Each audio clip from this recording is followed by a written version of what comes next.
अपनी बाइबलें खोलेंगे, मत्ती 7 उसकी 7 से पढ़ेंगे।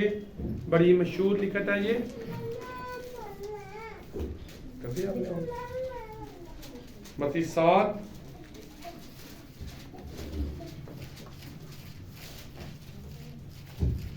मांगो तो तुम्हें दिया जाएगा, ढूंढो तो तुम पाओगे, खटखटाओ तो तुम्हारे लिए खोला जाएगा। आगे पढ़ेंगे। क्योंकि जो कोई मांगता है उसे मिलता है, और जो ढूंढता है वह पाता है, और जो खटखटाता है उसके लिए खोला जाएगा।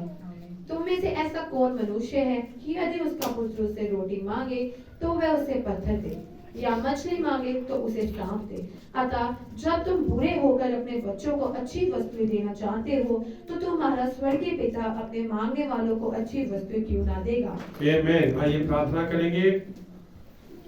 स्वर्गीय पिता प्रभु यीशु मसीह, अपना वचन पढ़े जाने पर सबको बरकत दे खुदा, सबको आशीष दे खुदा। खुदावन तेरे कलाम में हमने पढ़ा, मांगो तो तुम्हें दिया जाएगा। प्रभु मैं मांगता हूँ कि हम सब एक मन हो जाए मेरे खुदावन यीशु मसीह, हमें एक चित्त कर खुदावन यीशु मसीह। और प्रभु यीशु मसीह मैं मांगता हूँ कि ये वचन हम सब के प्राणों को बचाने के कारण ठहरे खुदावन यीशु मसीह। प्रभु यीशु मसीह सब पर तेरी बरकत हो, सब पर तेरी आशीष हो। खुदावन मैं अपने कमजोर से जीवन को भी तेरे हाथों में सौंपता हूँ। प्रभु मुझे इस्तेमाल कर, प्रभु यीशु मसीह नासरी के नाम से दुआ मांगता हूं। आमीन। आप सब बैठ सकते हैं।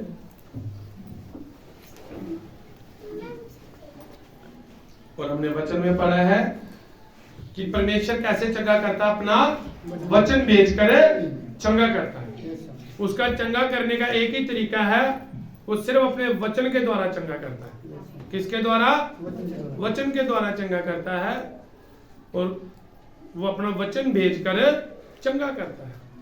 और हमने पढ़ा, मांगो तो तुम्हें दिया जाएगा, खटखटाओ तो खोला जाएगा, ढूंढोगे तो तुम पाओगे। और कहा, तुम में से ऐसा कौन है कि तुम्हारा पुत्र, तुम्हारा बच्चा कुछ मांगे, तुमसे मछली मांगे तो तुम उसे सांप दो? तो अगर तुम बुरे होकर अपने बच्चों को अच्छी वस्तुएं देते हो, तो क्यों तुम्हारा स्वर्गीय पिता जो स्वर्ग में है वो तुम्हें अच्छी वस्तु क्यों नहीं देगा। आमीन।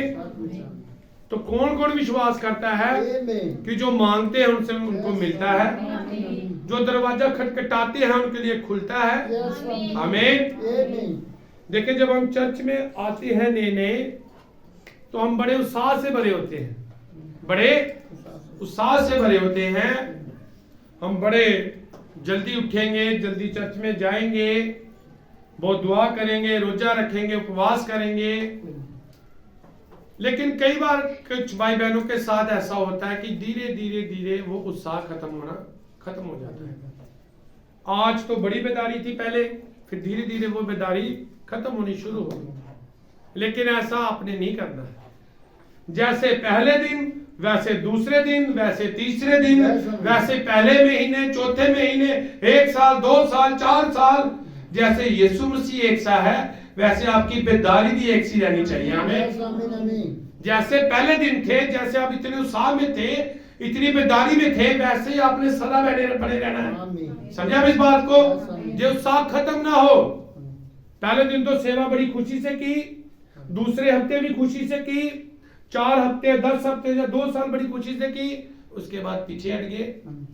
गीत गाए, गीतों की तैयारी बड़ी खुशी से की, उसके बाद छोड़ दिए।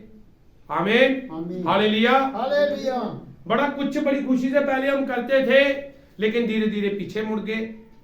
ऐसा दुल्हन कभी नहीं करेगी। समझा इस बात को? दुल्हन ऐसा कभी नहीं करेगी। बस आगे बढ़ते जाना है, खटखटाते रहना है परमेश्वर का दरवाजा। खटखटाओ, खटखटाओ, खटखटाते रहो, वो खुलेगा आपके लिए। समझा इस बात को? एक ने भी एक बार खटखटाया, 2 बार खटखटाए, तो अब बस आप, प्रभु ने कहा कि जो खटखटाएगा उसके लिए खोला जाएगा, तो दरवाजा खुलेगा वो आपके। आमीन। समझा इस बात को? देखिए, एक बार एक भाई थे जॉन, एक भाई थे जॉन। अब परमेश्वर जानता है कि यही उनका नाम था। जब मुझसे कोई गलती हो रही है, खुदा जानता है, लेकिन मैंने ऐसे ही सुना कि एक भाई थे जॉन। तो वो जब चर्च में जाते थे तो उन्होंने चर्च में सबसे पहले जाना, आमीन, सबसे पहले चर्च में जाना और जाकर कहना जीसस जॉन इज हियर, कि यीशु परमेश्वर जॉन यहाँ है, तुम्हारे आपकी उपस्थिति में है। सबसे पहले भाई ने चर्च में जाना, उसकी ये रूटीन थी सदा की, उसकी ये रूटीन सदा की थी। तो एक बार वो कहते हैं कि वो भाई बीमार हो गए, तो भाई अपने घर पे चारपाई पर बीमार बुखार से तड़प रहे होंगे, हालात थोड़े बुरे होंगे, कमजोरी होगी शरीर में। तो भाई जब अब चर्च में नहीं जा सके तो भाई ने क्या, भाई ने मन में कहा होगा कि प्रभु आज मैं अपना वचन पूरा नहीं कर पाया। तो कहते दरवाजा खुला, एक रोशनी आई, आवाज आई, जॉन जीसस इज हियर, क्या यीशु तेरे पास आ गया है। हमें समझा इस बात को। उसका कारण उस भाई की बेदारी जो पहले दिन थी वही अगले दिन थी, वही अगले दिन थी, वो सदा की बेदारी थी। 2 मिनट की या 2 दिन की या 2 हफ्तों की बेदारी नहीं थी। हालेलुया, समझा इस बात को। खटखटाते रहना है, पीछे नहीं मुड़ना, आमीन, आगे बढ़ना है। हमने आगे बढ़ना है। हम एक सफर में हैं। कौन कौन जानता है कि हम सफर में हैं? हम लोग एक सफर में हैं। एक पहाड़ देखिए, पिरामिड, समझा, इसका हम सफर कर रहे हैं, धीरे धीरे आगे बढ़ रहे हैं। समझा इस बात को। पहाड़ पर जब यीशु मसीह चले गए, पहाड़ी उपदेश दिया, तो भीड़ें तो काफी थी, भीड़ नीचे ही रहेगी, भीड़ ऊपर नहीं चढ़े, लेकिन चेले ऊपर गए। क्योंकि जब आपको पहाड़ पर चढ़ना होता है तो पहाड़ पर आपको झुककर चढ़ना पड़ता है, आप ऐसे नहीं चढ़ सकते। आपको परमेश्वर के वचन के आगे झुकना पड़ता है। आप फिर बारिश सामान लेकर भी नहीं चढ़ सकते। आमीन, बात को। तो उन सामान को भी आपको छोड़ना पड़ता है। इसलिए इस पिरामिड के इस सफर में आपको बड़ा कुछ छोड़ना पड़ेगा। लोभ, लालच, ईर्ष्या, वैर विरोध, घमंड, झूठ, आमीन, ये सब बातें छोड़नी होंगी। इस बोझ को लेकर आप इस सफर में नहीं जा सकते। आप एक सफर में हो, इसलिए कैसे भी आगे बढ़ते रहना है। और आज का जो मेरा विषय है, आज मैं बोलना चाहता हूं प्रार्थना के ऊपर, आमीन। और आज का मेरा विषय है प्रार्थना की शक्ति, प्रार्थना की शक्ति। प्रार्थना हालातों को बदलती है। समझे आप इस बात को। प्रार्थना किसको बदलती है? हालातों को। क्या हन्ना के हालात नहीं बदले? बदले ना हन्ना के हालात। उसे शमूएल बेटा मिला जो हमारा नबी ठहरा, आमीन, जिसने दाऊद का अभिषेक किया। तो प्रार्थना किसको बदलती है? और हमने पढ़ा है, मांगो तो तुम्हें दिया जाएगा, खटखटाओ तो खोला जाएगा। विश्वास से मांगना है। कैसे मांगना है? विश्वास से मांगना है। मत्ती 21 उसका 21।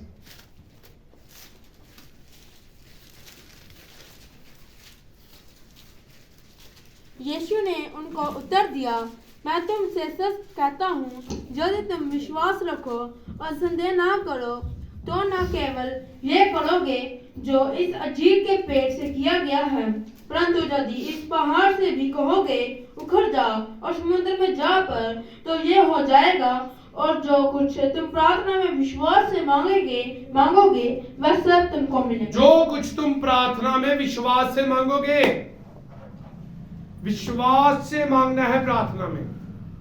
कमजोर सा विश्वास हमारा मत हो। हमारा विश्वास है कमजोर मत हो कि थोड़ा सा जीवन में कुछ उथल पुथल हुआ तो विश्वास डगमगा गया। जो कुछ तुम मांगोगे और संदेह ना करो तो विश्वास करो तुम्हें मिल गया है। ये कौन बोल रहा है? प्रभु यीशु मसीह बोल रहा है। स्वयं परमेश्वर अपने मुंह से इन शब्दों को बोल रहे हैं। तो इन शब्दों को पूरा होने से कोई रोक सकता है? समझा इस बात को। तो प्रार्थना में जब भी मांगना है पूरे विश्वास के साथ, और ये विश्वास कर लेना है कि मुझे मिल गया है। आमीन। अगर कोई बीमार है तो उसने गवाही देनी कब से शुरू कर देनी है? पहले दिन से कि मैं चंगा हो चुका हूं या चंगी हो चुकी हूं। अपनी बीमारी के हालात में गवाही दे, चंगे होने से पहले गवाही दे दे कि मैं चंगा हो चुका हूं।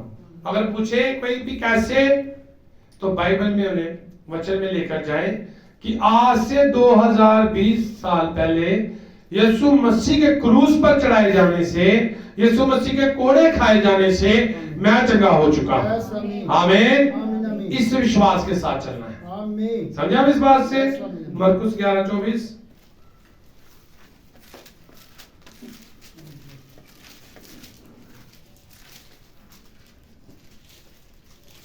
इसलिए मैं तुमसे कहता हूँ कि जो कुछ तुम प्रार्थना करेंगे मांगो तो प्रतीत कर लो कि तुम्हें मिल गया है और तुम्हारे लिए हो जाएगा। और जब कभी तुम खड़े हुए प्रार्थना करते हो तो यदि तुम्हारे मन में किसी के प्रति कुछ विरोध हो तो क्षमा करो, इसलिए कि तुम्हारा स्वर्गीय पिता भी तुम्हारे अपराध क्षमा करे। और यदि तुम क्षमा ना करो तो तुम्हारा पिता भी जो स्वर्ग में है तुम्हारा अपराध क्षमा ना देखिए, करेगा। प्रार्थना करो और प्रतीति करो तुम्हें मिल गया है। प्रार्थना जब हम करते हैं उसके बाद ऐसे उठो जैसे कि युद्ध जीत कर आए हैं। हम क्या जीत कर आए हैं? एक युद्ध जीत कर आए हैं। जैसे हमने पा लिया है, जो मांगा है वो हमें मिल गया है। समझा इस बात से? परिस्थितियां मत देखें, हालात मत देखें, खटखटाते रहें। किसी मनुष्य का दरवाजा नहीं खटखटा रहे आप स्वर्ग का दरवाजा खटखटा रहे। और स्वर्ग में कौन है? हमारा प्रभु यीशु मसीह है, जो सुनता और उत्तर भी देता है। आमीन। वो प्रार्थनाओं का उत्तर भी देता है। इसलिए प्रार्थना में इतनी शक्ति है, प्रार्थना में इतनी ताकत है कि कैसी भी परिस्थितियां हो वो बदल जाएंगी। उपवास की प्रार्थना में हमने योना नबी के ऊपर प्रचार किया था, उपवास की प्रार्थना पर। तो देखिए, वो 99 शहर, वो बड़ा ही एक उद्योग से भरा हुआ शहर, क्योंकि वहां पर समुद्र की बंदरगाह लगती थी, व्यापारिक शहर था, लोग समृद्ध थे, राजा के पास काफी समृद्धशाली उसका राजपाट था। ऐसे शहर में उसके विरोध में बोलना, योना वहां पर गया। और जब योना ने प्रचार किया तो सारे देश ने प्रार्थना की, उपवास की प्रार्थना की, उनके हालात बदल गए। आमीन। वो नाश होने वाले थे, वो बच गए। इतनी ताकत है प्रार्थना के अंदर, इतनी समर्थ है प्रार्थना के अंदर। आपके पास इतना बड़ा हथियार है ना एक प्रार्थना, उसे इस्तेमाल करना सीखें। आमीन। उसे इस्तेमाल करना सीखें। विश्वास के साथ प्रार्थना करते रहें, करें प्रार्थना। परमेश्वर आपके प्रार्थनाओं का उत्तर देने वाला है। उसका उत्तर देने का अपना ही एक तरीका है। तो हम अपने संदेश की ओर बढ़ेंगे। हम निकालेंगे निर्गम 1 अध्याय।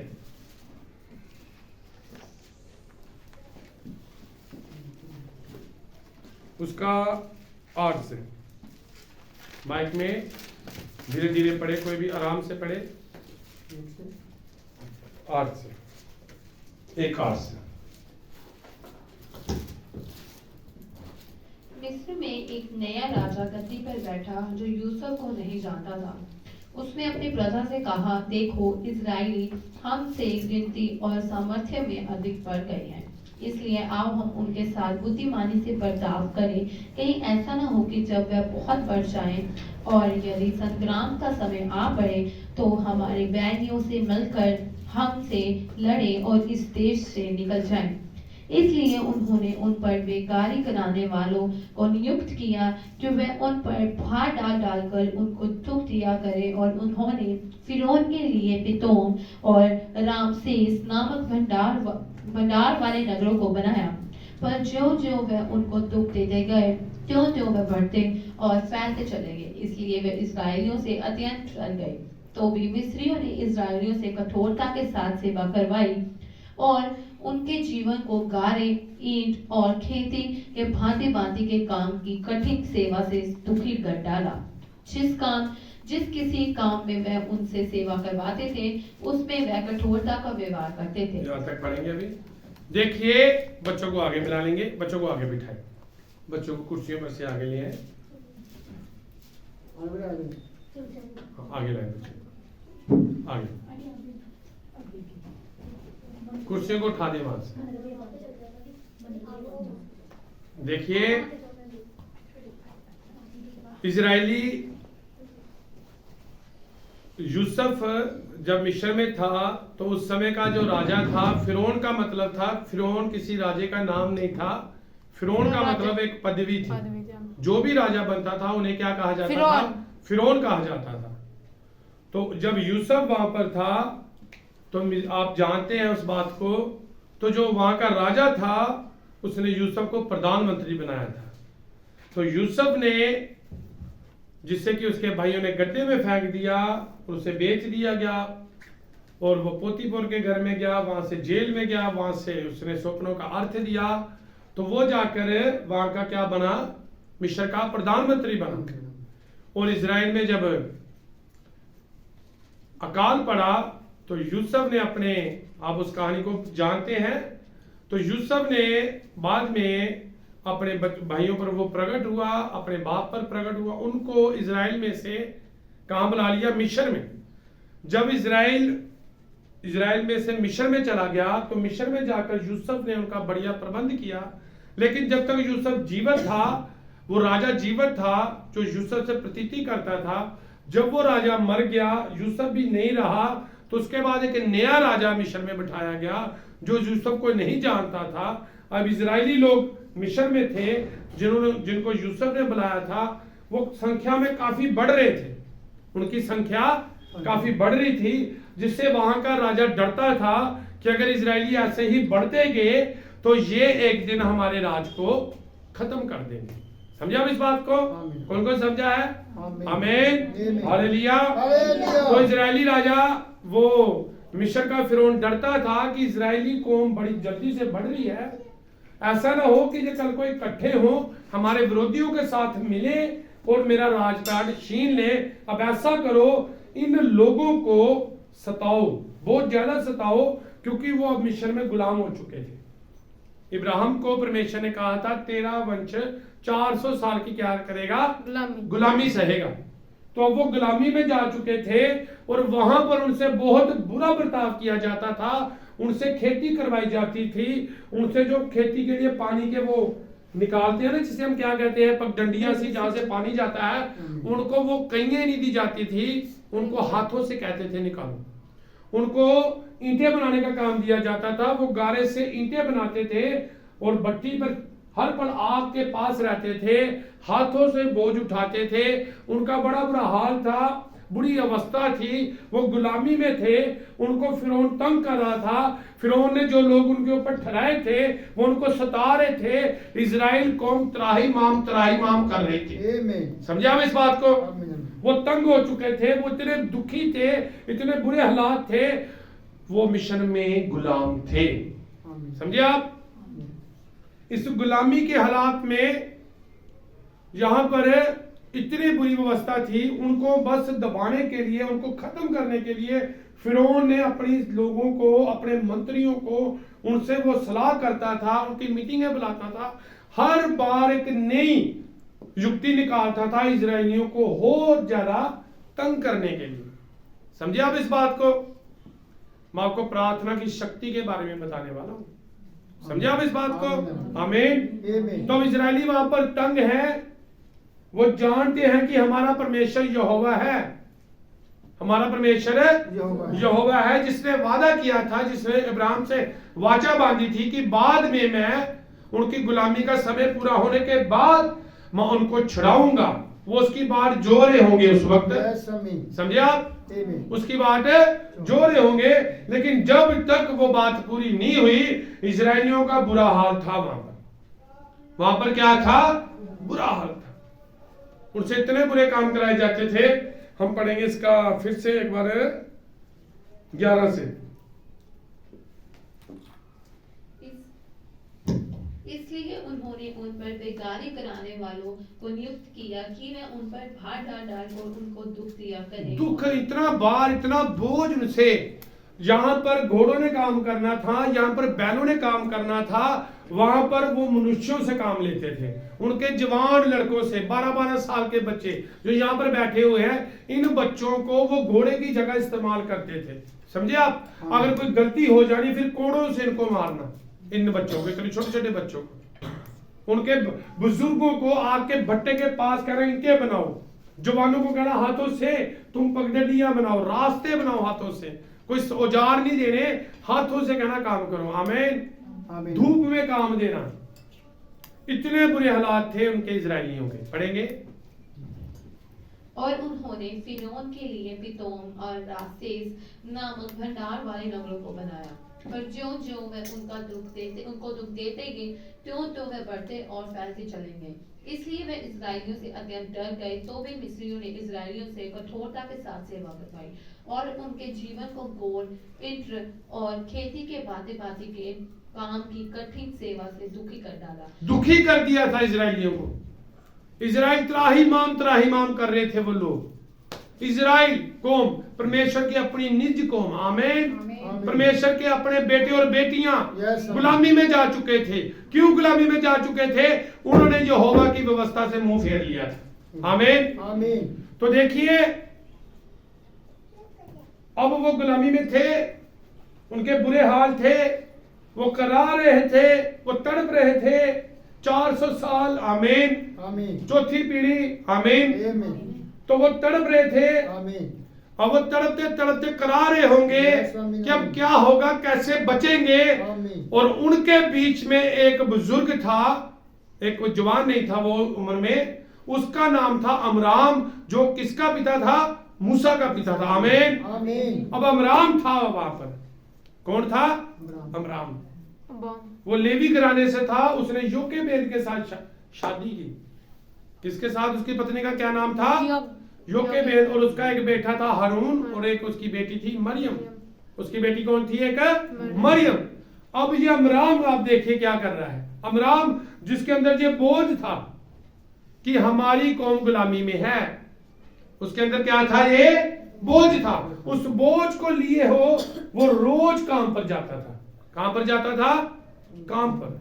और उसका काम था आग की भट्टी पर ईंटों को बनाना। और इससे इतना काम लिया जाता था, उससे इतना काम लिया जाता था कि जब वो घर में आता था तो वो सिर्फ गिरने पर होता था कि मैं बिस्तर पर गिरकर मर जाऊं। आमीन। लेकिन वो सोता नहीं था। आमीन। वो सोता नहीं था। उसने कोठरी बना रखी थी, वो सीढ़ियों पर चढ़ता और पूरी रात प्रार्थना करता। समझा इस बात को? वो पूरी रात क्या करता? प्रार्थना करता। किन के लिए? अपने लोगों के लिए। उसके अंदर एक बोझ था।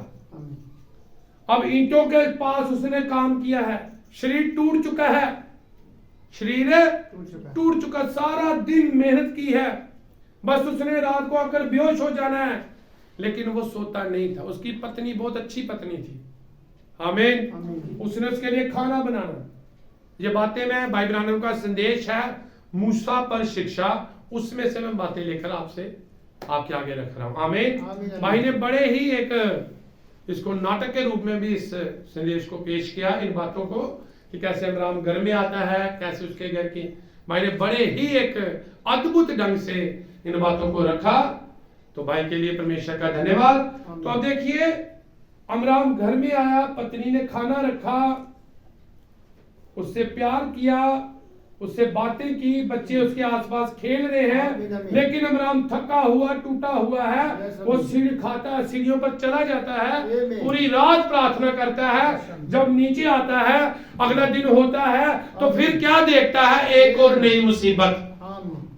समझे आप इस बात को? पूरी रात क्या की और अगले दिन फिर क्या सुनिए कि नई मुसीबत, एक नया कानून, एक नया दंड का, एक नया सजा। आमीन। एक नया कानून पास कर दिया गया कि अब इस्राएलियों के साथ ऐसा भी करो। अब्राहम को कोई चिन्ह नहीं मिल रहा चंगाई का, इब्राहिम को कोई दर्शन नहीं आ रहा छुटकारे का, उसके हालात नहीं बदल रहे। आमीन। हालेलुया। वही रूटीन में सुबह उठना, काम पर जाना, काम पर वही सता, काम से घर पर आना, सीधा छत पर चला जाना और प्रार्थना करनी। समझा इस बात को? ये अब्राहम कौन था? इसको हम आगे देखेंगे। और वो पूरी रात प्रार्थना करता था, लेकिन हालात नहीं बदल रहे थे। वो कमजोर हो रहा था, नई नई अफवाहें सुनता था, रोज फिरौन राजा इजरायलियों को बढ़ती गिनती से डरता था। वो और गुलामी में, उन्हें अपनी गुलामी में रखना चाहता था और कठिन काम करवाता। लेकिन जैसे जैसे वो प्रार्थना कर रहा है, वैसे वैसे ही फिरौन राजा और कठोर हो रहा है। समझे आप? हालात और बिगड़ रहे हैं। वो प्रार्थना कर रहा है, हालात बिगड़ रहे हैं। उसकी पूरी रात की प्रार्थना, अगले दिन फिर सजा। आमीन। लेकिन उसने प्रार्थना नहीं छोड़ी। उसने प्रार्थना नहीं छोड़ी। वो प्रार्थना करता रहा। और उसकी पत्नी को उसने क्या कह दिया कि जब मैं प्रार्थना करने के लिए अपनी कोठरी में जाऊं तो अंदर से जैसी भी आवाजें आए, तूने दरवाजा नहीं खोलना। मैं रोऊं, मैं चिल्लाऊं, मैं दीवारों के साथ हाथ पटकूं, आमीन, सिर पटकूं, आमीन, ऊंची ऊंची रोऊं, चिल्लाऊं, ऐसे कोई प्रार्थना कर रहा है आज? आमीन, हालेलुया। मैं तड़पूं, मैं कैसे भी रहूं, लेकिन दरवाजा नहीं खोल। अब सुबह 4-5 बजे या 6 बजे वो जब नीचे आता, परिवार को देखता, परिवार सो रहा है, आमीन, दिन चढ़ चुका है, बुरे हालात अब्राम के, वो कमजोर होता जा रहा है। उसकी पत्नी उसको कहती है कि आपका रंग पीला पड़ना शुरू हो गया है, आमीन, आपका वजन कम हो रहा है, आमीन, आप ज्यादा बुजुर्ग दिख रहे हैं, हालेलुया। अब्राम फिर प्रार्थना, उसने प्रार्थना नहीं छोड़ी, क्योंकि वो जानता था यहोवा उत्तर देने वाला परमेश्वर है, आमीन, हालेलुया। वो जानता था यहोवा उत्तर देने वाला परमेश्वर है, प्रार्थना का जवाब आएगा ही आएगा, हालेलुया। हालात चाहे जैसे मर्जी हो। देखिए, फिर रात, फिर अगला दिन, समझ रहे हैं इस बात को? फिर अगला दिन, लेकिन सबसे पहले वो अपने परिवार के लिए काम पर जाता था, काम पर जाता था, आमीन। अपने परिवार के लिए काम पर जा रहा है। काम उससे और कठिन लिया जा रहा है, और कठिन। बुजुर्ग बैठ भी होंगे साथ में, अमराम कुछ नहीं हो रहा, बातें करते होंगे, कुछ नहीं हो रहा, परमेश्वर हमारी नहीं सुन रहा, परमेश्वर हमारी, हालात हमारे और बुरे हो गए हैं, हमारे बच्चों को और मारा जा रहा है, हमारे नौजवान बच्चे चीख रहे हैं, क्या बुरे हालात। हमारे 12-12, 13-13 साल बच्चों को अगर कोई कोड़े मारे हमारे सामने, आमीन, भूखा रखे, धूप में नंगे पैर, आमीन, और शायद उनको उतने के कपड़े पहनाए हो, फटे पुराने, और नंगे पैर रेगिस्तान में, आमीन, मिशन में तो रेगिस्तान ही है, आमीन, तो रेगिस्तान में, रेत में, तपती रेत में, जंगल में, जाड़ों में, उनसे भार उठाया उन्होंने पीठ पर, तो पीछे 2 जलाल लोग चले हों और उनको कोड़े मारते हों, क्या हालात होंगे उस वक्त। तो बुजुर्ग रोते हो, अब्राहम कुछ नहीं हो रहा, यहोवा ने हमारी सुननी बंद कर दी है। अब्राहम को सताते होंगे, अब्राहम से ऐसी बातें करते होंगे कि इसका दिल शैतान चाहता होगा इसका मन टूट जाए, ये प्रार्थना करनी बंद कर दे, ये प्रार्थना ना करे, अब जब पीछे मुड़ जाए। अब्राहम डेली ऐसी बातें सुनता होगा, डेली ऐसी बातें सुनता होगा। फिर घर में आना, हालेलुया, आमीन, घर में आना, पत्नी ने उसका चेहरा देखती होगी योकावेद, और अब्राहम कहता होगा कुछ भी नहीं बदला, कुछ भी नहीं बदला, टाइम बीत रहा है, कुछ नहीं बदल रहा, कोई भी हालात नहीं बदल रहा, हमारी परिस्थितियां नहीं बदल रही। लेकिन वो फिर छत पर जाता, पूरी रात क्या करता? दुआ करता, पूरी रात दुआ, प्रार्थना, और उसने ज्यादा प्रार्थना करनी शुरू कर दिया, आमीन। अब उसने ज्यादा प्रार्थना करनी शुरू कर दी, तो एक नया आदेश निकल गया फिरौन का। फिरौन ने भी और बड़ी बात कर दी फिर। आमीन हालेलुया। समझ रहे हैं आप इस बात को, उस परिस्थिति को आप महसूस कर रहे हैं कि अमराम की क्या परिस्थिति होगी उस वक्त। आमीन। सारा दिन आग की भट्टी के पास बैठे रहना, गारों के साथ ईंटें बनानी, ईंटों को पीठों पर मिट्टी को ढोकर लाना। आमीन। धूप में काम करना, और उन्होंने तब छोड़ना जब अब्राम बेहोश होने वाला है। फिर घर में आना, घर में आते ही कहां चले जाना, छत पर, पूरी रात दुआ करनी। जब छत से नीचे आना, फिर काम पर जाना, तो एक नई बात सुननी।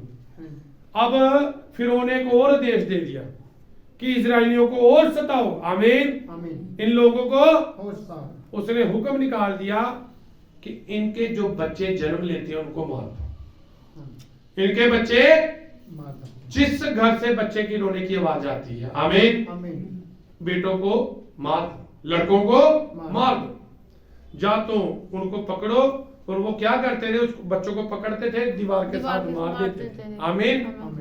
जा फिर नील नदी में मगरमच्छों के आगे रख दो।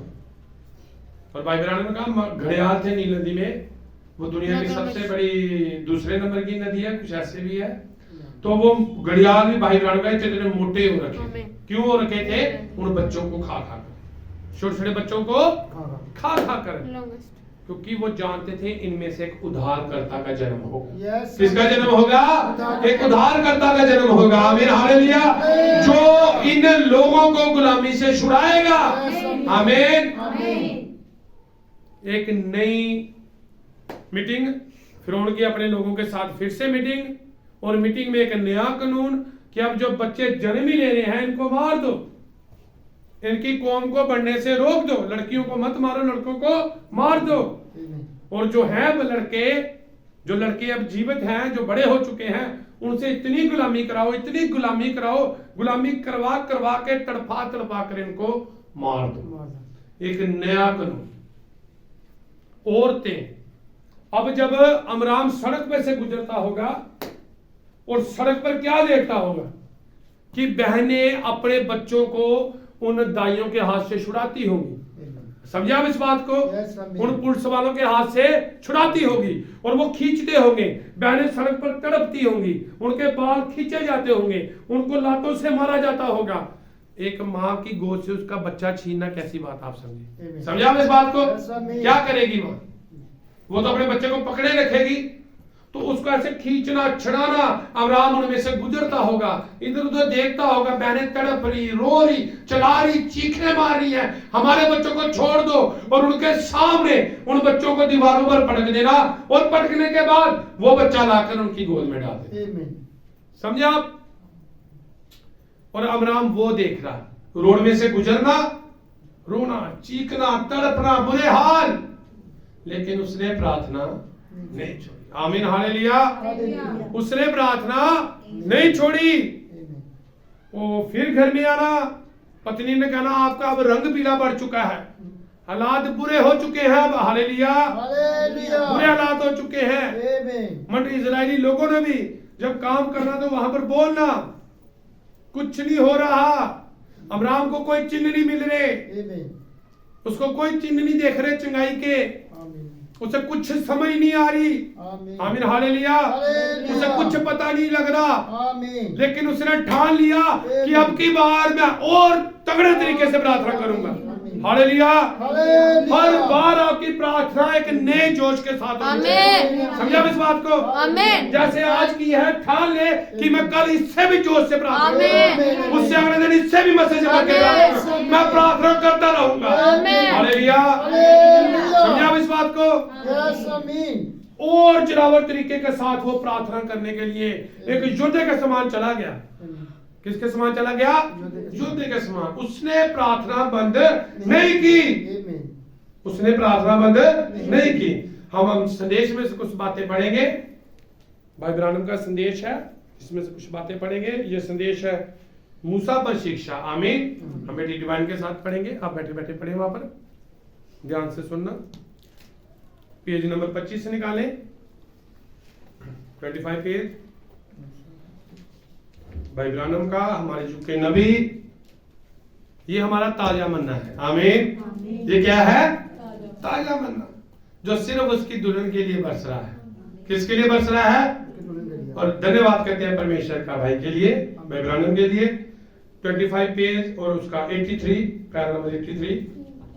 ओ परंतु प्रिय जब मैं इतनी अधिक प्रार्थना करता हूँ और फिर भी परमेश्वर मेरी नहीं सुनता और ऐसा प्रतीत होता है मानो बस हालात सभी समय और बिगड़ते चले जाते हैं। अब्राहम अपनी पत्नी से कह रहा है कि जब मैं इतनी प्रार्थना करता हूं मेरी नहीं सुनी जाती, तो मुझे ऐसा लगता है कि हालात और बिगड़ रहे हैं। 84 पढ़ेंगे, 93 तक पढ़ना हमने, 84 से 93 तक पढ़ेंगे। परंतु लड़के और लड़कियां क्या परमेश्वर प्रार्थना सुनता है? छोटे लड़के और लड़कियां कहते हैं वह प्रार्थना सुनता है, वह प्रार्थना सुनता है।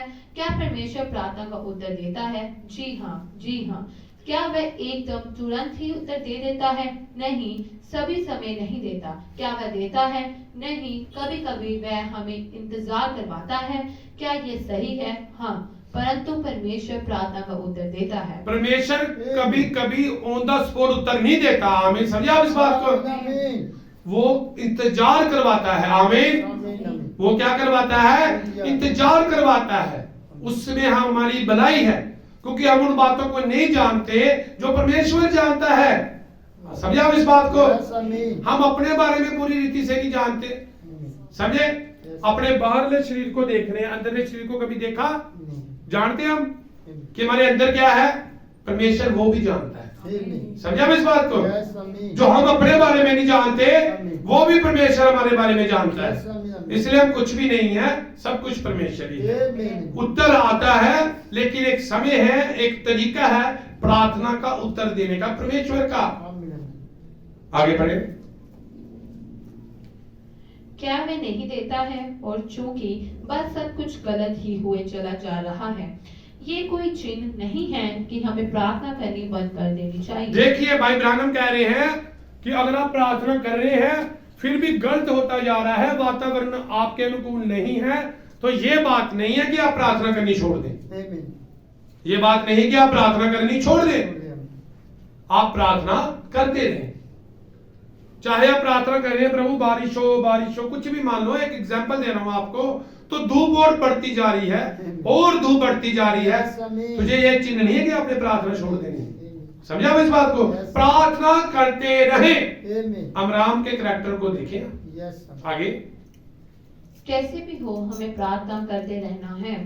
क्या हमें करते नहीं रहना है? ये सही है। अब आपने सही उत्तर दिया है। परमेश्वर प्रार्थना का उत्तर देता है। आइए हम सब इसे एक साथ मिलकर कहते हैं। भाई ब्रानम और सभा कहती है परमेश्वर प्रार्थना का उत्तर देता है। जी हाँ, इससे कोई मतलब नहीं है परिस्थितियां कैसी क्या है, कैसी भी हो वह उत्तर देता है। कैसी भी आपकी परिस्थितियां हैं, कैसी भी, आप विश्वास करें इस बात को। इस बात को हमेशा अपने दिमाग में रखना है। डॉक्टर ने लिख के दे दिया है कि तुझे ये बीमारी है। आमीन। आप समझ ले कि आपने उससे पहले उसके लिए रोजा भी रखा। आमीन। आपने चर्च में प्रार्थना भी करवाई, आप उसके लिए रात दिन दुआ कर रहे हैं, तो उसके बाद आप डॉक्टर के पास गए और डॉक्टर ने आपको क्या कहा? आपको कहा कि ये बीमारी अभी भी बनी हुई है। आमीन। तो ये चिन्ह नहीं है प्रार्थना को छोड़ देना। हालेलुया। परमेश्वर के वादे को एक मनुष्य के कहने पर आप छोड़ नहीं सकते। समझा आप इस बात को? ये बात नहीं बनती कि आप प्रार्थना छोड़ दें। ये कोई ऐसा चिन्ह नहीं है कि प्रार्थना करनी छोड़ देनी है। आगे चलेंगे। ये बिल्कुल ठीक है। अच्छा, क्या तुम फिर से प्रार्थना करने के लिए ऊपर जा रहे हो? फिर से पूछा उसकी पत्नी ने। इतनी बातें की अमराम ने, चिन्ह नहीं है, वातावरण नहीं है, माहौल और खराब हो गया है। फिर योकाबेद पूछ रही है कि आप तुम फिर प्रार्थना करने जाओगे?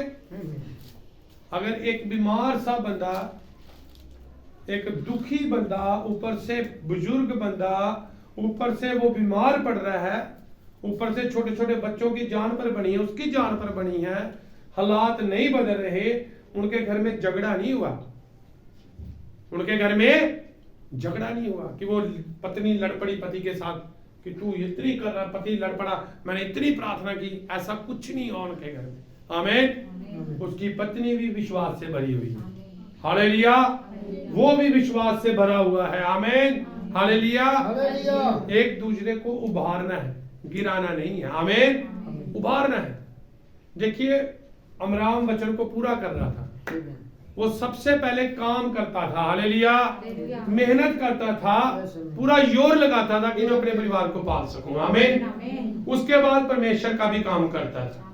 सारा दिन काम करने के बाद अगर कोई बहन बोले कि 5 बजे से उठी हूं, बच्चों को तैयार किया, स्कूल भेजा, हालेलुया, हालेलुया। घर की सफाई की, सारा काम किया, अब तो प्रार्थना का टाइम ही नहीं है, रात को तो बस नींद ही आती है। आमीन। समझा इस बात को? हालेलुया। अगर भाई कहे कोई जी अपने मन में बातें करे कि मैं सुबह से भाग रहा हूं, शाम पड़ गई, रात पड़ गई, अब प्रार्थना, ऐसा नहीं करना। हालेलुया। हालेलुया। प्रार्थना निरंतर करनी है, Yes, आपको आमीन। विश्वास के साथ करनी है। आमीन। मांगो तो तुम्हें दिया जाएगा, आमीन। खटखटाओ तो खोला जाएगा, खटखटाते रहे। आमीन। अगर आपको आशीष है, आपको बरकत है, आपको लगता है किसी चीज की मुझे जरूरत नहीं है, अपने भाई बहन के लिए मांगे, आमीन। Hallelujah, hallelujah. अपने शहर के लिए, देश के लिए मांगे, आमीन। अपने अपने आत्मिक जीवन के लिए मांगे, Yes, आमीन। प्रभु के आगे रखे, प्रभु कौन सी कमी है वो बाहर निकाल मेरे जीवन से। आमीन। आमीन। विश्वास की प्रार्थना करें। आगे बढ़ेंगे। हाँ, और पिता के ऊपर अठारी में एक गुप्त कक्ष था जहाँ वह प्रार्थना करने को जाता था। अतः वह उस स्त्री और वह उस रात्रि वहां पर पहुंचता है। वह एक किनारे पर घुटने हो जाता है। वह बोला योकेबेद, अब तुम चली जाओ और तुम बिस्तर पर चली जाओ, तुम और बच्चे मुझे तंग मत करना। तुम और बच्चे मुझे तंग मत करना। उसके जीवन में एक एम था। अमराम के जीवन में क्या था? एक एम था, एक मकसद था। वो हर परिस्थितियों में उस एम को पाना चाहता था। आपके जीवन के एम कहां है? हालेलुया। हालेलुया। हमारे जीवन के एम संसार के लोगों के एमों के समान मत हो। Yes, sir. समझे आप? आमीन। आमीन। संसार के लोगों का एम क्या है कि अगर मेरे पड़ोसी ने 4 कमरे बनाए हैं तो मैंने 8 बनाने हैं। आमीन। आमीन। समझा आप इस बात को? Yes, आमीन। ये रातों रात कैसे बन गया, मैं भी रातों रात बनना है। आमीन। हालेलुया। हालेलुया। ऐसी बातें तो संसार में पाई जाती हैं। आमीन। मसीह लोगों के ये एम नहीं है। हमारे एम क्या है? मैं परमेश्वर के आत्मिक फलों से भर जाऊं। हालेलुया। आमीन, आमीन। बहुत से प्राणों को जीत लूं, Yes, अपनी आमीन। आंखों से मसीह को देखूं, आमीन। मैं जीवन का मुकुट पाऊं, Yes, मैं उस सिंहासन पर बैठूं, मेरी देह बदल जाए, मैं रैप्चर में चला जाऊं, Yes, मैं स्वर्ग में चला जाऊं, आमीन। मैं भाई ब्रानम को देखूं, Yes, मैं अलीशा को देखूं, Yes, मैं जशल्या को देखूं, मैं आमीन। मती को देखूं। हमारे तो ये एम है। Yes, sir. समझा इस बात को? आमीन, आमीन। संसार जैसे एम नहीं है। संसार में तो क्या है, लोग ये सोचते हैं कि इसने कैसे कैसे करके ये बनाया है, उसका पिछला काम नहीं देखना कि इसको बनाने के लिए उसको कितने पाप करने पड़े। समझे आप? कई बार ऐसा होता ना कि कितने पाप करके वो यहां तक पहुंचा है, और लोगों की तो ये एम होता है कि मैं इससे ज्यादा करके, इससे भी ज्यादा पाप, ज्यादा इससे भी आगे पहुंचूंगा, आमीन। कि ये उस नरक कुंड में थोड़ी पीछे गिरे, मैं इससे भी आगे गिरूंगा। हालेलुया। हालेलुया। और अकेला नहीं गिरूंगा, पूरा परिवार लेकर गिरूंगा। समझे? ये एम संसार के हैं, हमारे नहीं है। देखे आप सड़कों पर कैसे रेस लगी हुई है, भाग रही है दुनिया। कहां भाग रही है कुछ नहीं पता। किससे भाग रही है? वो जिससे भाग रही है, वचन से भाग रही है। लेकिन एक दिन इस वचन के सामने खड़ा होना पड़ेगा। समझे? आमीन। आमीन। पढ़ेंगे आगे। क्योंकि हो सकता है आज रात्रि मैं सारी रात प्रार्थना करने जा रहा हूँ। अतः वह घुटने हो जाता है तथा वह प्रार्थना करता है और प्रार्थना करता है। मैं उसे अपने हाथ ऊपर उठाए हुए और ये कैसे देखता हूँ, हे अब्राहम, इसहाक और याकूब के परमेश्वर, जो प्रतिज्ञा तूने अपने लोगों से की वह समन कर। हम यहाँ नीचे मिस्र में हैं और हम बंधुआई में हैं, और ओ हमारे निर्दयी काम कराने हारे। उसने कैसे प्रार्थना की? वो वचन को जानता था। उसने हाथों को उठाया। भाई ब्रानम कहते हैं कि मैं देख रहा हूं कि अमराम ने हाथों को उठाया, वो घुटनों पर है। ए इब्राहिम, इसहाक, याकूब के परमेश्वर, अपने वचन को याद कर, स्मरण कर, हमें गुलामी में से निकाल। Yes, आमीन। तो आप में से अगर कोई दुखी बीमार है तो घुटनों पर जाए, हाथों को उठाए और कहे, हे इब्राहिम, इसहाक, याकूब के परमेश्वर, अपने वादे को देख, तो अपने वचन को पूरा कर कि मैं यहोवा तुझे चंगा आमीन आमीन। हालेलुया। समझा? करें जाके मांगे Amen. कि प्रभु अपने वचन को देख, स्मरण कर। तूने कहा मैं यहोवा तुझे चंगा करता हूँ। Amen. हालेलुया। Hallelujah. प्रभु तेरे कलाम में लिखा है कि यीशु मसीह के कोड़े खाने से हम चंगे हो गए, Amen. तेरे लहू बहाने से हम चंगे हो गए। Amen. ऐसे कहीं जाके आमीन। हालात मत देखें, परिस्थितियां मत देखें, Amen. अमराम के जीवन को देखें। आमीन। समझे? Amen. समझा आप इस बात को? आमीन। Hallelujah hallelujah. Hallelujah hallelujah. Hallelujah. Hallelujah. तो आपने अमराम का जीवन को देखना है। Amen. वो लगा हुआ है, Yes, sir. पीछे नहीं मुड़ रहा, और आज उसने एक और जोश के साथ दुआ की। Amen. ऐसा नहीं है, आपके जीवन में भी ऐसा होना चाहिए। जैसे आज प्रार्थना की है, अगले दिन उससे भी ज्यादा जोश के साथ, Yes, अगले दिन उसके ज्यादा जोश के साथ, और ज्यादा विश्वास, और ज्यादा विश्वास। आपने बैक नहीं आना, आपने आगे जाना है। समझे आप? आपने कहा जाना है? आगे जाना है। आगे जाना है। प्रार्थना में लगे रहना है आपने। आगे बढ़ेंगे।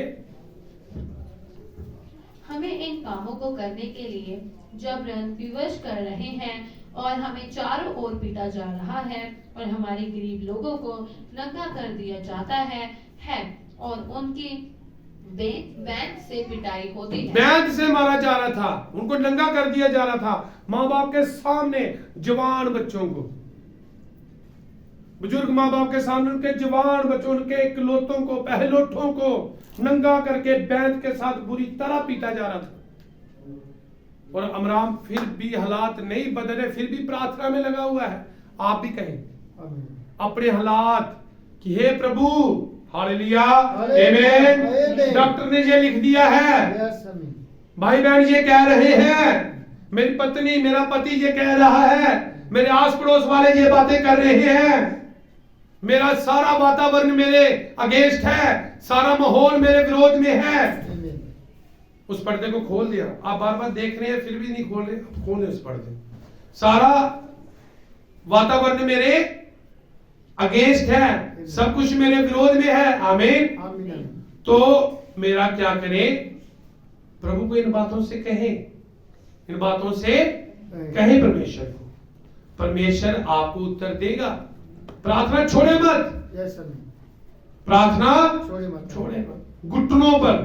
आमीन आमीन। हालेलुया। हालेलुया। जो व्यक्ति प्रार्थना करता है, कोई शैतानी ताकत उसके सामने खड़ी नहीं रह सकती। Amen. समझा इस बात? Yes, amen.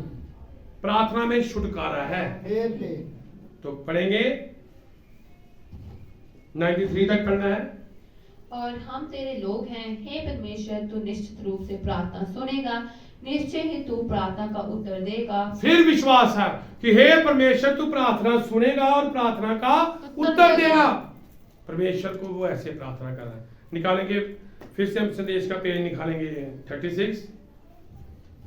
अब उसने विश्वास के साथ प्रार्थना कर दी, और विश्वास के साथ, और परमेश्वर ने उसकी सुन ली। आमीन हालेलुया। आज वो अब्राहम कहाँ है हमारे अंदर, आमीन। जो बोझ ले रहा है। आमीन। आमीन। जिसके अंदर एक बोझ है, Yes, amen. किसके प्रति? बैकस्लाइड लोगों के प्रति। आमीन। आमीन। जो गिरावट में है, जो प्राण शैतान के वश में है। Yes, amen. आमीन। जो वचन से भाग रहे हैं, जो वचन से, भाग रहे। उनके प्रति किसने बोझ लिया अपने अंदर? आज अब्राहम कहाँ है? जो अपनी कोठरी में बैठा हुआ है। आमीन Amen. हालेलुया। हालेलुया। जो अपने परिवार को भी पाल रहा है और परमेश्वर के काम को भी कर रहा है। Yes, amen. आज अब्राहम कहाँ है? आमीन Amen. हालेलुया। Hallelujah. चलेंगे 136 नंबर, उसका 129। अतः छोटा अब्राम वे सीढ़ी चढ़कर ऊपर जाता है। ओह मेरे खुदा, मैं रात कर कोई खाना नहीं खाना चाहता था। वह बोला था, ये बहुत ही बुरी बात है मेरे। ओह वह बोली, डैड तुम्हें रात का भोजन तो खाना चाहिए। योग्य पेट मैं बस ये नहीं कर सकता हूँ, मैं बस ये नहीं कर सकता हूँ।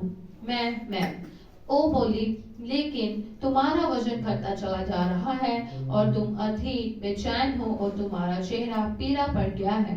तुम अपना खाना तथा चीजें उलट रहे हो। ओ मैं नहीं जानती हूँ क्या करूँ, परंतु वह बोला, लेकिन प्रिय, यदि कोई लोगों को हृदय पर नहीं लेता है, यदि कोई लोगों के लिए प्रार्थना नहीं करता है, तो हम क्या करेंगे? क्या कितना बोझ लिया अब्राहम ने। पत्नी फिर कह रही है तुमने खाना नहीं खाया, हालात बुरे हैं, तो वो आगे से कह रहा अगर मैं अपने भाई बहनों का बोझ नहीं लूंगा हृदय में तो फिर कैसे बचेंगे। समझे आप इस बात को। तो कलीसिया में हालेलुया, हालेलुया, चर्च में आमीन, हालेलुया, हालेलुया, ऐसे भाई बहन होने चाहिए। आमीन, समझे आप इस बात को। आमीन, आमीन, ऐसे भाई बहन जो बोझ के साथ एक दूसरे के लिए प्रार्थना करते हैं। समझे आप, आमीन आमीन। जो बोझ के साथ एक दूसरे के लिए, प्रार्थना करते हैं। जो किसी को गिरावट में देख के आनंदित नहीं होते, जो किसी को गिराने का कारण नहीं बनते, उठाने का कारण बनते हैं। यस आमीन। आमीन। आमीन। किसी को गिराए मत, आपके जीवन से कभी किसी को ठेस ना लगे, कोई भी मसीह की संगत से बाहर मत हो। इस बात को याद रखें आप। आमीन। लिखा है जो किस भाई अपने भाई को ठोकर लगवाए उसके गले में चक्की का पात डालकर उसे नहर में फेंक दो। यीशु मसीह ने ऐसा लिखा है यस आमीन। कि उसके गले में क्या डालकर है, चक्की का डालकर, तो उसको कहाँ में फेंक दो, नहर में फेंक दो। आमीन। तो चक्की का पार क्या होता है, वजन होता है। और पानी किसको दर्शाता है, पानी किसको दर्शाता है, संसार को। आमीन। तो उसके अंदर कोई बोझ संसार की बारी बातों को डालकर उसे संसार में फेंक, आमीन। वो संसार में फंसा है। समझे आप इस बात को। आमीन। तो देखिए परमेश्वर कभी भी अपने लोगों की प्रार्थनाओं को व्यर्थ नहीं जाने देता। समझे आप, कभी भी व्यर्थ नहीं जाने देता। एक पत्नी अपने पति से ऐसे बातें कर रही है, अपने पति को रोज मरते हुए देख रही है, अपने पति के हालातों के प्रति चिंतित है, अपने पति के वो देख रही है, उसका चेहरा कमजोर हो गया, रंग पीला हो गया, कमजोर हो चुका है, गिरने वाला है, मरने वाला है, फिर भी प्रार्थना कर रहा है। आमीन। प्रार्थना करनी नहीं छोड़ी अब्राहम ने। आमीन। हर हालात में वो क्या कर रहा है, प्रार्थना कर रहा है। आमीन। सबसे बड़ा हथियार क्या है दुनिया में, बताएं। प्रार्थना। परमाणु बम है क्या, ना, ना, कोई तोप, कोई मिसाइल, नहीं। सबसे बड़ा हथियार प्रार्थना है, जो परमाणु बम को फेल कर सकती है, बड़ी बड़ी मिसाइलों को फेल कर सकती है। प्रार्थना से बड़ा हथियार कुछ भी नहीं है, और वो प्रार्थना का हथियार आप विश्वासियों के पास है। समझे आप इस बात को, उसको इस्तेमाल करें। आमीन। प्रार्थना में इतनी शक्ति है। याकूब की पत्री में क्या पड़ा है, हालेलुया। हालेलुया। अगर प्रार्थना विश्वास से हो तो रोगी बच जाएगा। आमीन। आमीन। किससे हो प्रार्थना, विश्वास से। विश्वास से, तो रोगी बच जाएगा। धर्मी जन की प्रार्थना से बहुत कुछ हो सकता है। आमीन। विश्वास की प्रार्थना से सब कुछ हो सकता है। हालेलुया। हालेलुया। कैंसर जीरो है प्रार्थना के आगे, आमीन। शुगर जीरो है प्रार्थना के आगे। आमीन। समझे आप इस बात को। आमीन। ये मायने नहीं रखती। आमीन। सिर्फ क्या मायने रखता है, विश्वास की प्रार्थना, प्रार्थना की शक्ति। आगे चलेंगे, जल्दी करेंगे अब हम। और तुम अधिक बेचैन हो और तुम्हारा चेहरा पीला पड़ गया है, तुम अपना खाना तथा चीजें उलट रहे हो। ओ मैं नहीं जानती हूँ क्या करूं, परंतु वह बोला, लेकिन प्रिय, यदि कोई लोगों को हृदय पर नहीं लेता है, यदि कोई लोगों के लिए प्रार्थना नहीं करता है, तो हम क्या करेंगे। हमारी हालत बिगड़ती चली जा रही है, निश्चय ही किसी समय परमेश्वर हमारी सुनेगा। जी हाँ, ये सच है, ये सच है, परमेश्वर सुनेगा। आप बस काम पर लग। ऐसा अपने आप से आपने बात की कभी, जब प्रार्थना करने जाते हो, कि नीचे परमेश्वर सुनेगा। कौन कौन इस विश्वास से प्रार्थना करता है कि वो सुनेगा। आमीन। हालेलुया। वो सुनेगा। आमीन। समझे इस बात को। आमीन। किस हालात में अब्राहम और उसकी पत्नी कह रहे कि निश्चय परमेश्वर हमारी सुनेगा। यस आमीन। तो किसी मनुष्य के आगे मत गिड़गिड़ाए, किसी मनुष्य को मत गिड़गिड़ाए, किसी के आगे, परमेश्वर के आगे गिड़गिड़ाए। आमीन। आमीन। परमेश्वर के आगे घुटनों पर हो। आगे चलेंगे। इस बार वह अलग सा ही सीट से ऊपर जाता है, जब वह इस बार ऊपर पहुंचा, वह घुटने हो गया। उसने अपने हाथ हवा में ऊपर उठाए, चिल्लाया, परमेश्वर, अब मैं तुझसे बोल रहा हूँ, आमीन। आप अपने काम पर आ रहा है। परमेश्वर, तेरे कान हैं और तू सुन सकता है, तेरी आंखें हैं और तू देख सकता है, तेरे पास यादाश्त है, तू अपना वचन जानता है, तू अपनी प्रतिज्ञा जानता है। मैं तुझसे विनती करता हूँ, परमेश्वर, नीचे दृष्टि कर। अब्राहम। तो आप देखिए, अब इधर देखिए आप सब, कोई बात नहीं भाई, अपना काम कर रहे थे भाई को। तो अब देखिए आप, परमेश्वर अब्राहम ने फिर से एक नए जोश के साथ, कहां गया? वो छत पर गया। आमीन। इसके बाद वो एक नए विश्वास के साथ भरा हुआ है। उसने पिछले हालातों को नहीं देखा, अब उसके ऊपर एक नया विश्वास है, एक नया विश्वास है। Amen. जब आप प्रार्थना करें, हर बार आपके अंदर एक नया विश्वास होना चाहिए। Yes, amen. समझा आप इस बात को? Amen. एक नई ताकत के साथ, चाहे हालात कुछ भी हो, चाहे ना बदल रहे हो हालात, Amen. लेकिन आपके अंदर एक नया मजबूत विश्वास होना चाहिए। Amen. आप ये सीख रहे ना Yes, कि प्रार्थना में कितनी ताकत है। 400 साल से गुलामी में पड़े हुए लोग, 400 साल से गुलामी में पड़े हुए लोगों को अब्राहम की प्रार्थना निकाल ली जा रही है बात। Yes, amen. समझे? Amen. इतने झुंड को, इतने बड़ी कौम को, तो क्या वो इतने झुंड को एक साथ निकाल सकता है? तो क्या परमेश्वर एक एक की नहीं सुनेगा, अकेले की? Amen. समझे? आपको बीमारी से बाहर नहीं निकालेगा, Amen. आपके हालात नहीं बदलेगा, Yes, amen. वो बदलेगा ना। कौन कौन विश्वास करता है परमेश्वर हालात बदलेगा? Yes, amen. एक साथ बोले, परमेश्वर हमारे हालात बदलेगा। परमेश्वर हमारी प्रार्थना सुनेगा, वो जरूर सुनेगा। ये विश्वास किस किस के अंदर आया है? आमीन। आमीन। तो अब्राहम एक बार फिर जोश के साथ करने क्या चला गया? प्रार्थना। क्या कुछ देखा उसने? बच्चों को मरते, जवानों को मरते, जवानों को, लोग बूढ़ों को तरसते, माओ को रोते चीखते, अपनी बहनों को तड़पते, छोटे छोटे बच्चे खींचे जा रहे हैं उनके हाथ से, ये चीजें देख रहा है वो। इतनी प्रार्थना करने के बाद भी हालात नहीं बदल रहे, लेकिन फिर भी प्रार्थना कर रहा है। Amen. समझे आप? Yes, sir. कितने सालों साल उसने प्रार्थना की। हम तो 2 दिन, 4 दिन, 10 दिन, महीना, 20 दिन, 21 दिन, 1 महीना, 6 महीने में, हालेलुया। Hallelujah. तो उसकी प्रार्थना देखें आप Yes, sir. आगे। अब्राहम, इसहाक और याकूब के परमेश्वर, तेरे लोग दौर संकट में हैं और वह मर रहे हैं। परमेश्वर, हमारे लिए कुछ कर। हमारे पास तुझे एक बार होना ही है, हमारे पास तुझे तो बस होना है, अन्यथा हम नाश हो जाएंगे। हमारे पास तुझे होना ही चाहिए। यदि हमें जीवित रहना है, हमारे पास तुझे होना है। ऐसा तब होता है जब आप सचमुच प्रार्थना करते हो। वो उसने प्रार्थना की थी। आमीन।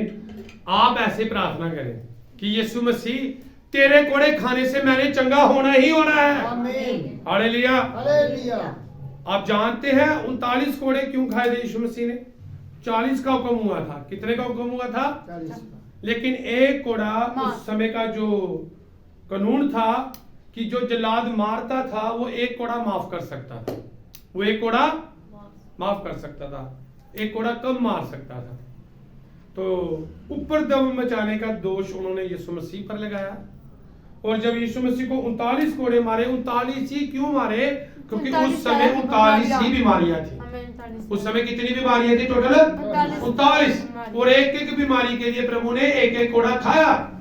आज उन 39 बीमारियों की आगे काफी ब्रांचें बन गई हैं। एक बीमारी की हजार हजार लाखों लाखों नई ब्रांचें बन गई हैं, लेकिन उन सब का इलाज वो 39 कोड़े ही हैं। हालेलुया। आप हमारी बीमारियों के लिए, हमारे दुखों के लिए बलिदान हो चुका है। समझे आप? Amen. हमारे दुखों के लिए बलिदान हो चुका है। आपकी बीमारियों के लिए कोड़े खाए जा चुके हैं। वो कोड़ा जैसे लगा, बीमारी निकाल कर ले गया आपके शरीर में से। समझे आप? Amen. तो अब आप बीमार नहीं रह सकते, अब आप बीमार नहीं रह सकते, हालात बदलेंगे ही बदलेंगे। Amen. Amen. इस विश्वास के साथ दुआ करनी है Amen.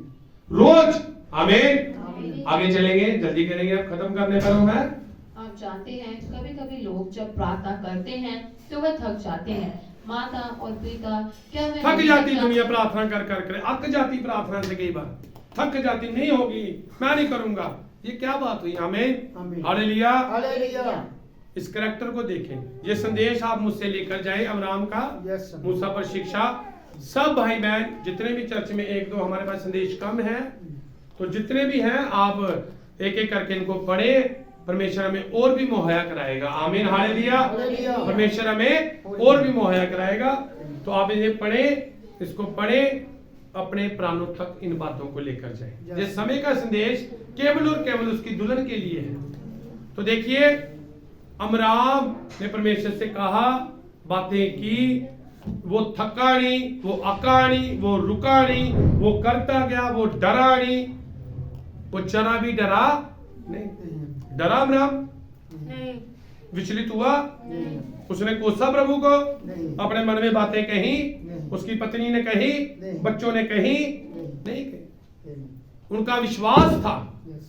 वो कल आज युगानुयुग जो एक सा है वो बदल देगा। हालेलुया। Hallelujah. वो हालातों को चेंज कर देगा एक पल में, Yes, amen. वो कर देता है चेंज। Amen. वो सूखे को हरियाली में बदल देता है। Yes, amen. समझे आप इस बात को? Amen. वो बदल देता है, वो अंडे को आंखें दे देता है, Amen. वो कोड़ियों को जगह कर देता है, Yes, वो 4 दिन के मुर्दे को उठा देता है, Amen. वो सब कुछ कर सकता है। Yes. परमेश्वर के लिए सब कुछ संभव है।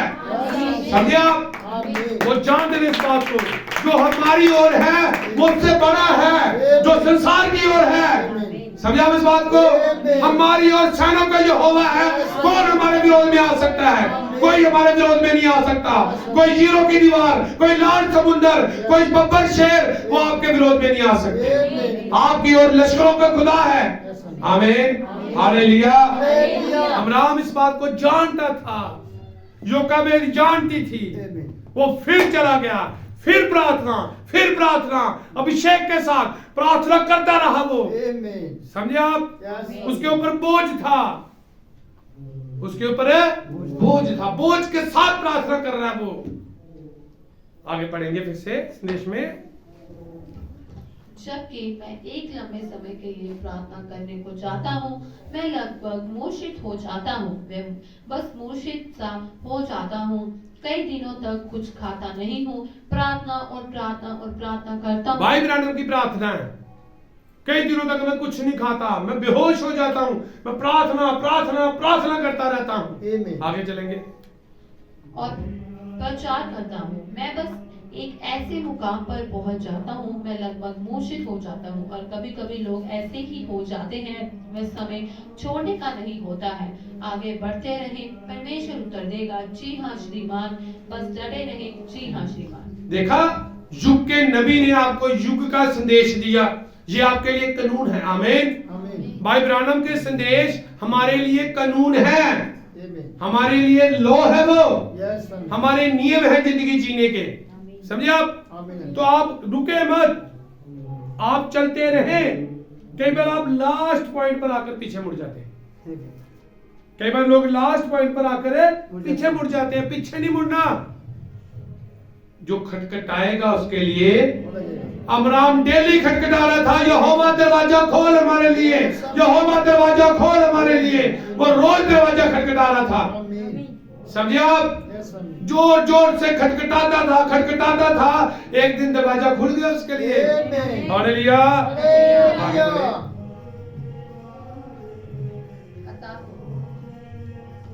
अतः वह उन पुरानी चरचराती छोटी सीढ़ियों से ऊपर गया, और मैं योकेबेद को उसके पास आते हुए और कहते हुए देखता हूँ, ओह अब्राहम, नहीं प्रिय, मैं विश्वास करती हूँ।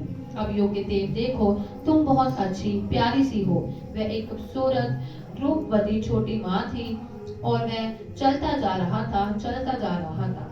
उसने उसको इस प्रकार थपथपाया, बोला, अब माँ तुम वापस चली जाओ और हारून और छोटी मरियम को पलंग पर सुला दो। और मैं प्रार्थना करने के लिए ऊपर जा रहा हूँ। और अब यदि तुम्हें मेरा रोना सुनाई पड़े तुम ऊपर ना आना। रोना सुनाई पड़े ऊपर चले 140 तक पढ़ना। ठीक है, लेकिन अमनाम प्रिय, तुम क्या करने जा रहे हो? तुम तो लगभग मरे से हो गए हो। हाँ, लेकिन मेरे दिल पर मैं पढ़ूंगा। तो देखिए पत्नी चिंतित है, अब्राहम फिर चला गया, फिर विश्वास से प्रार्थना, विश्वास से निरंतर प्रार्थना, विश्वास के साथ प्रार्थना वो कर रहा है। वो गिर रहा है, मूर्छित होने पर है, बीमार हो चुका है, बुरे हालात हैं, वातावरण उसके विरोध में है, लेकिन वो प्रार्थना करता रहा और स्वर्गदूत उसके सामने आ गया। यहोवा ने तेरी प्रार्थना सुन ली है, तू जल्दी अपने घर के सामने के बच्चे को लगाने जा रहा है और वो सारे इस्राएलियों को छुड़ाने वाला होगा। आमीन, हालेलुया। तो आपकी प्रार्थना सुन ली गई, कहा यहोवा ने उत्तर भेज दिया है, तू जल्द एक बच्चे को अपने कंधे से उठाएगा। तो ऐसा ही हुआ। हालेलुया। अब्राहम और योकेबेद के घर एक बच्चे का जन्म हो गया। समझे आप? वो उनका उद्धार करता था। एक बच्चे का जन्म, प्रार्थना को उत्तर आ गया। यहोवा परमेश्वर ने उनकी सुन ली। अब बच्चा हो गया है, बच्चा उनके घर में है। फरोह ने आदेश दे दिया है कि जिस घर से बच्चे को सुनने रोने की आवाज आती है उस घर में जाओ, बच्चे को उठाओ और मार दो। लेकिन मूसा रोया ही नहीं। समझा इस बात को? उसकी आवाज ही नहीं निकली, उसने नहीं रोया। वो उनको नहीं पता, वो परेशान हो गए। वो दाइये आई, उन्होंने देखा योकेबेद को कि तू माँ है। उन्हें कहा हमने तेरे को देख के पहचान लिया है कि तूने किसी बच्चे को जन्म दे दिया है, लेकिन बच्चा हमें नहीं मिल रहा। हालेलुया। और अब्राहम का वो फिर प्रार्थना में है। आमीन, हालेलुया। उसने फिर प्रार्थना नहीं छोड़ी। वो क्या? उसने सरकंडे लिए, एक टोकरी बनाई। आमीन। क्या बना लिया उसने? एक टोकरी, और उसके ऊपर राल लगा दी। वो टोकरी किसको बयान कर रही है? विश्वासी को। और वो राल बयान कर रही है यीशु के लहू को। आमीन, हालेलुया। उसने एक टोकरी बनाई, छोटी सी नाव बनाई है, उसके ऊपर राल लगाई है जो लहू का नमूना है कि जब विश्वासी के जीवन के ऊपर लहू आ जाता है शैतान कुछ नहीं कर सकता है। समझा इस बात को? तो राल लगा दी है, एक छोटी सी किश्ती बना ली उसने। उसकी पत्नी पूछ रही है तुम क्या करने वाले हो? उसको पता था मुझसे यहोवा ने बात की है, मैं वो करने वाला हूँ। उसने उस बच्चे को लिया, छोटे बच्चे को लिया। बाइबल में लिखा है जो कोई मेरे लिए अपने प्राणों को बचाएगा प्राण ले लिए जाएंगे, और जो कोई मेरे लिए अपने प्राणों को दे देगा वो बचा लिया जाएगा। आमीन। तो उसने उस बच्चे को, प्राणों को यहोवा के लिए देने का फैसला कर लिया। उसने उस बच्चे को लिया, उस किश्ती को बनाया, छोटी सी किश्ती जिसके ऊपर कोई पतवार नहीं, उसका कोई मलाह नहीं, उसको कोई चलाने वाला नहीं। जब आप ऐसी किश्ती बन जाओगे, जब आपके अंदर कोई, आप किसी पास्टर के द्वारा नहीं चलाए जा रहे, आप किसी संस्था के द्वारा नहीं चलाए जाए, आपके ऊपर कोई पतवार नहीं है, जब आपकी किश्ती पूरी रीति से मसीह पर डिपेंड है तो वो आपको ले जाएगा। समझे आप इस बात को? तो वो किश्ती बना ली गई है उस बच्चे को, जो सबसे खूबसूरत बच्चा था, वो इतना खूबसूरत था वो मूसा। आमीन। तो वो रोया नहीं, उसको उस किश्ती में डाल दिया। माँ रो रही है, नील नदी में बड़े मोटे मोटे घड़ियाल हैं, बड़े बड़े मोटे घड़ियाल हैं, वो मूसा को, बच्चे को खा जाएंगे। उसने कहा तू चिंता मत कर। आमीन, हालेलुया। मैंने इसके ऊपर कोल तार लगाई है, राल लगाई है, उसकी ऐसी स्मेल है घड़ियाल पास आएंगे भाग जाएंगे, उसको नहीं सूंघ सकते। यीशु मसीह के लहू की ऐसी समर्थ है जो वो आपके जीवन में आ जाता है, शैतान पास आएगा लेकिन छू नहीं सकेगा आपको। समझे आप इस बात को? उसने उस बच्चे को लिया, उस पर डाल दिया, किसमें? किश्ती में डालकर नील नदी में छोड़ दिया। अब उसके साथ कौन है? छोटी बच्ची, उसकी मरियम भी वहां पर खड़ी है, छोटी सी, वहां देख रही अपने भाई को। और स्वर्ग में क्या चल रहा है? हालेलुया। स्वर्ग में भी कुछ चल रहा था। जब उस बच्चे को वहां डाला गया तो यहोवा ने कहा मेरी सारी सेना को तैयार करो। आमीन, हालेलुया। तो यहोवा खुद नीचे उतर आया कि कोई मगरमच्छ उस बच्चे को ना छूने पाए। अब वो बच्चा, मैं जल्दी कर रहा हूँ, देखिए प्रार्थना को उत्तर आ गया। उस बच्चे को पानी में छोड़ दिया गया है, किश्ती पर डाल दिया गया है। अब्राहम घर में जाकर कहां पर हो गया? घुटनों पर हो गया। वो फिर प्रार्थना कर रहा है यहोवा के आगे, वो फिर प्रार्थना कर रहा है। बच्चा नहर में बह रहा है। आमीन। छोटी बहन साथ भाग रही है उसके साथ। बच्चा कहां जा रहा है? पानी में किश्ती के ऊपर जा रहा है। वो किश्ती छोटी सी टोकरी बहती जा रही है। मरियम साथ साथ भाग रही है। वो टोकरी बहती हुई घड़ियाल पास आए लेकिन छू नहीं सके। बहती हुई सीधा राजा के महल में चलेंगे। कहां चले गए?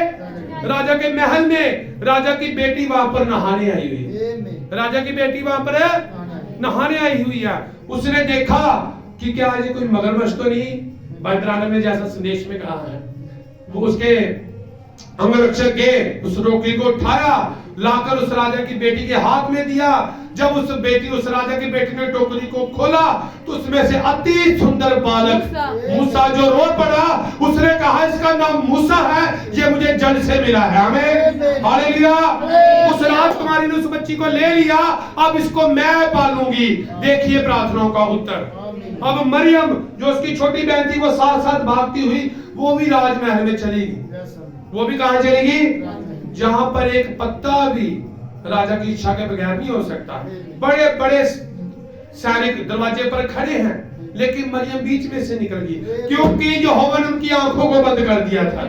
ये यहोवा की प्रार्थना का उत्तर देने का तरीका है, ये उसका व्यवस्था है। और उसने उस बच्चे को उठाया हुआ है, बच्चा रो रहा है। मरियम उसके पास गई। उस राजकुमारी ने मरियम को ही कहा कि क्या तू किसे जानती है कि जो इस बच्चे को दूध पिला सके, क्योंकि इसे मैं पालूंगी। उसने कहा हाँ मैं एक औरत को जानती हूँ जो इस बच्चे को दूध पिला सकती है। वो घर में गई, उसने अपनी माँ को कहा माँ नए कपड़े पहन ले। उसने कहा मेरे बच्चे के साथ क्या हुआ? उसने कहा तुम नए कपड़े पहन बस और मेरे साथ चल। अब मूसा की माँ नए कपड़े पहन के राजमहल में जा रही है। समझे आप? देखा परमेश्वर के अब काम करने का तरीका। वो राजमहल में गई और जो राजकुमारी थी उसने बच्चा उठाया और मूसा को उसकी माँ की गोद में दे दिया। अब तू इसको पाल और इसको दूध पिलाने का मैं तुझे पैसे भी दूंगी। कभी ऐसा हुआ माँ को अपने बच्चे का दूध पिलाने के पैसे मिले हो? उसे अपने बच्चे की परवरिश करने के लिए क्या मिल रहे थे? पैसे मिल रहे थे। उसने बच्चे को उठाया और कमरे में चली गई, कमरा बंद कर दिया। माँ की गोद में मूसा था, उसका बच्चा था। बालक रक्षक रखवाली कर रहे थे कि राजकुमार को पाला जा रहा है। समझे आप इस बात को? ये प्रार्थनाओं को उत्तर ऐसे देता है खुदा यीशु मसीह। समझे? तो ये व्यवस्था किसकी थी? परमेश्वर की व्यवस्था थी। जो राजा लोग बच्चों को मारता था वही राजे के राजमहल में वही बच्चा पल रहा था जिसको वो मारना चाहता था। आमीन, हालेलुया। तो प्रार्थना को उत्तर आता है। अब्राहम की प्रार्थना को उत्तर आया ही आया। जब किश्ती पर उसको छोड़ा गया तो अब्राहम प्रार्थना में था, वो विश्वास में था कि यहोवा ने मेरी सुन ली है, अब इसे कोई नहीं रोक सकता। समझो इस बात को? लेकिन हमें प्रार्थना करनी आनी चाहिए। प्रार्थना कैसे करते हैं हम जल्दी खत्म करेंगे। हम निकालें लूका 18 अध्याय। लूका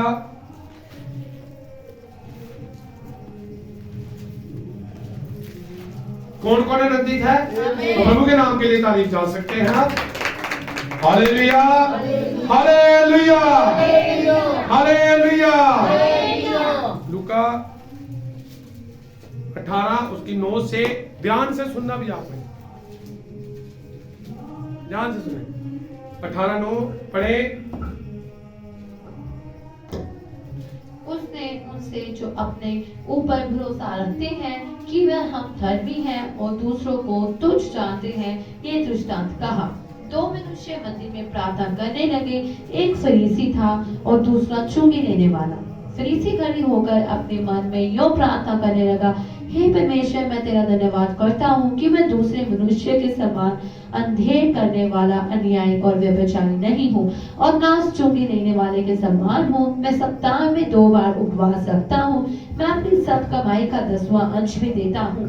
परंतु चुंगी लेने वाले ने दूर खड़े होकर स्वर्ग की ओर आंखें उठाना भी न चाहा, वरन अपनी छाती पीट पीट कर कहा, हे परमेश्वर, मुझ पापी पर दया कर। मैं तुमसे कहता हूँ कि वह दूसरा नहीं परंतु यही मनुष्य धर्मी ठहराया जाकर अपने घर गया। क्योंकि जो कोई अपने आप को बड़ा बनाएगा वह छोटा किया जाएगा, और जो अपने आप को छोटा बनाएगा वह बड़ा किया प्रभु जाएगा। यीशु मसीह दृष्टांत में बात कर रहे हैं कि दो व्यक्ति प्रार्थना कर रहे हैं यहोवा के भवन में। एक फकीर फरीसी है और एक चुंगी लेने वाला। एक फकीर फरीसी वो जाकर क्या प्रार्थना कर रहा है, प्रभु मैं सप्ताह में 2 बार रोजे रखता हूँ, मैं इतना दान देता हूँ, मैं इतने भले काम करता हूँ, मैं बड़ा बड़ा मनुष्य हूँ। वो कैसे प्रार्थना कर रहा है, फकीर फरीसी की ये प्रार्थना। और एक चुंगी लेने वाला, वो जब प्रार्थना करने गया तो उसने अपनी आंखें नीचे कर ली। हे प्रभु मैं तेरी ओर देख भी नहीं सकता, मैं तो एक पापी मनुष्य हूँ, मैं एक तुच्छ मनुष्य हूँ, मैं अपना नाम अपने मुंह से तेरा नाम भी नहीं ले सकता। तूने मुझे यहाँ पर पाने के लिए बुला लिया, प्रभु तेरा धन्यवाद, मैं पापी मनुष्य हूँ, मुझे माफ कर दे। तो किसकी सुनेगी? चुंगी लेने वाले की। आप भी ऐसे प्रार्थना करें कि हे प्रभु मैं कुछ भी नहीं, मैं बिल्कुल जीरो हूँ, मेरा जीवन कमियों से भरा है, गतियों से भरा है, तू मेरा उद्धार करता है, तू मेरी प्रार्थना सुन, मुझे विश्वास में तगड़ा कर मेरे प्रभु, मेरी ओर है तू, मैं विश्वास करता हूँ। क्योंकि तूने कहा है मांगो तो तुम्हें, खटखटाओ तो, ढूंढो तो, जो कुछ तुम विश्वास से प्रार्थना में मांगो और धर्मी जन की प्रार्थना से सब कुछ बहुत कुछ हो सकता है। प्रभु आपको आशीष दे, प्रभु का नाम मुबारक। सबको प्रभु सब प्रार्थना में हो जाएंगे।